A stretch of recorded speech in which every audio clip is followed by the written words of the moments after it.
Alright, so you just played a game of basketball and you noticed you got a cut on your finger. Did you run into someone? Did you run into something? Or did you fall down? No, you got cut on your finger because you were playing with a microfiber synthetic basketball. Ouch. Today, I would like to talk about controversy in the NBA back in 2006 regarding the game ball. And it was when the league decided to change the official traditional leather basketball into a new synthetic microfiber ball. And there are three subtopics with this. The first one is David Stern's decision, the problems, and the criticism surrounding this. So first of all, David Stern's decision came in 2006 when he wanted to change things up a little bit. Stern insisted that he wanted to change up the ball because he insisted that the best basketball players were to play with the best basketball out there possible. So he consulted with Spalding and decided that they were going to have a talk, and then Spalding decided to manufacture a new microfiber synthetic basketball, and the NBA has not done this in more than 35 years. So when they came up with the material, like, David Stern was happy about it because Spalding has stated that the ball does not need new material, does not need any like warm up or break in. It's more consistent than the more traditional ball. So here's what the ball looks like, and then the NBA world was feeling like iffy about this, and there were many problems and criticism towards this ball. So here's what so here's another picture of what the ball looks like. This is during an official NBA game. So there are many problems and criticism in the NBA with this controversy. And at that time, the Spalding company stated that they were running out of reliable leather used to manufacture the official game ball. And it was also coinciding with the decision that David Stern made. So according to CEO Scott Pillman from Spalding, he decided to repeat Stern's words that the best basketball players would be using the best basketball in the world. However, the result was opposite from what the NBA players thought, and they criticized the decision, stating that they had their own opinions regarding a new ball. So according to an ESPN report, Shaquille O'Neal stated that the ball felt terrible, and he felt like it was one of those balls that you buy in the cheap toy store. And he said that when the ball gets wet, the turnovers go up and it doesn't bounce as much anymore, and the shooting percentages went down. And other NBA players like Deshaun Stevenson said that he hated it, and as pictured right here, Ray Allen stated that the ball is so bad that he has to put lotion on his fingers just to protect his skin. And also the other player, Dirk Nowitzki, was telling reporters about his bleeding hands. And then another player, this is Steve Nash, saying that this ball tears his fingers apart. Aside from those, David Stern was the one being more criticized because he didn't consult with the players and he didn't chat with them about potentially testing a new game product. And one of the players who was most affected and disrespected was LeBron James, and he stated that he felt disrespected because he felt that the league was changing something that he really liked the most, and and most of the players agreed. They said that why would the NBA change something that we're so used to? And after feeling disrespected, the NBA had enough of it. So during this time, the NBA was so frustrated that Mark Cuban, the Dallas Mavericks owner, commissioned physicists from the University of Texas Arlington to conduct testing on the new basketball compared to the older basketball. And once the test results came out, they found out that the newer basketball bounces 5 to 8% less than the older basketball, and also when there's dirt, when the players play for a long time, there's dirt and there's everything that adds up in the material, and the cross traction, as shown right here. The cross traction on the ball is it's prone to grabbing all those dirt and oil and sweat, which is a bad sign because it's going to cause friction, and as a matter of fact, the ball would lose its effectiveness.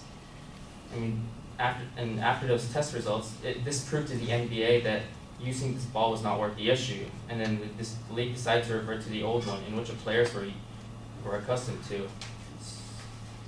So in conclusion, the NBA returned to the original ball back in the New Year's Day of 2007, and also Spalding gave refunds to those who purchased the basketball. And after that, the New York Times has stated that David Stern regretted not consulting with the NBA players to test out that new ball, and the union director has also stated that trying out a new product should be studied and reviewed. From a fan's perspective, at least Spalding and the NBA tried to change something. I mean, it's just trial and error, but I mean, why would you change something that you like? I mean, this proves to the NBA that this is just another failed experiment. And then the next time they should try something, I mean, they should think about it. And it turns out that this ball is not worth using. That's it.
All right, well, I think the visualization example that you have at the beginning is a pretty good attention device. You introduce what the subject matter is. Your goal in the long run is to talk about the short history of the microfiber synthetic ball and its use in the NBA. So it shouldn't be that hard to figure out.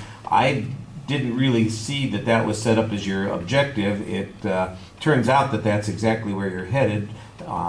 I'm not sure why the purpose statement can't clearly state that. You do have a preview of what the supporting structure is, so I think that helps, and you follow that structure. There are a couple of issues about that, though. For instance, I know who David Stern is or was, and I do know that there are probably a few people out here who know that, but I would imagine that your whole audience is probably wondering, well, why does David Stern get to make this decision? And I think you need to give it a little bit of context. Later on, you do kind of make some references that he's, with the NBA and with an official in that particular position, but it seems like you kind of left that piece of information out, and that's part of the story. The story is that the guy who is responsible for running the NBA for the most part, the commissioner, has made a unilateral decision about what they're going to do with the most important piece of equipment in the game, without consulting with the players or others involved in the game, but rather, who knows? I'm still not sure who he consulted with, except the Spalding Company. If he didn't consult with anybody else in the NBA about this, that seems like it's a dramatic abuse of power, and that I think should be part of the story. The fact that the ball is also problematic turns out to be another part of the story, and I thought you had some. That's the part where I thought you did the best job kind of explaining things here, how the players reacted to it. They felt very negative about not being consulted in the process. Some of them had specific criticisms, and you quoted those folks with their criticisms, and they shared experiences and examples. I like the follow-up that seems like Mark Cuban is acting as an independent commissioner. Well, I'll get a study done on this, and let's see what it looks like. And then the results of the study, he's shoving that down David Stern's throat to get this change that's going on. I have only the vaguest memory of this. That was 12 years ago that this was going on, and I'm not a big basketball fan, but I do remember hearing something about it. I think maybe a little bit more context, and especially when you're telling the story at the beginning, would be helpful to kind of generate some interest in the subject matter. Other than the players' quotes, I didn't get a lot of source citations. I think that's a little problematic. You have a tendency to stand in the one spot the whole time, and you've got the lights in your eyes the whole time while you're talking, which makes it, you blink a lot, and makes it look like you're blinking more because you've got the lights in your eyes. And I kept wanting to say, move out of the light, step to the side, you'll be better off. You've got those giant pieces of paper in your hand that you hold up in front of you, which means that one hand is never available for you to gesture with, and the other one you occasionally have a little minor indicator on, but your gestures and your body seem disengaged from the presentation. Your facial expressions are okay, and you do look out at the audience quite a bit while you're speaking, so it's not that the notes in your hand were a distraction to you, that you kept looking at them instead of engaging in the audience. I didn't see that as being the big problem. I just saw it as, here's something that I'm going to hold up between me and the people that I'm talking to, creating a little bit of a barrier, and because I've got it in my hand the whole time, I can't really do much about gesturing with that hand. Occasionally I'll do this sort of thing, but you don't seem quite as engaged as your voice sounds. I thought your voice sounded relatively well engaged in the presentation. All right, let's stop there. Thank you.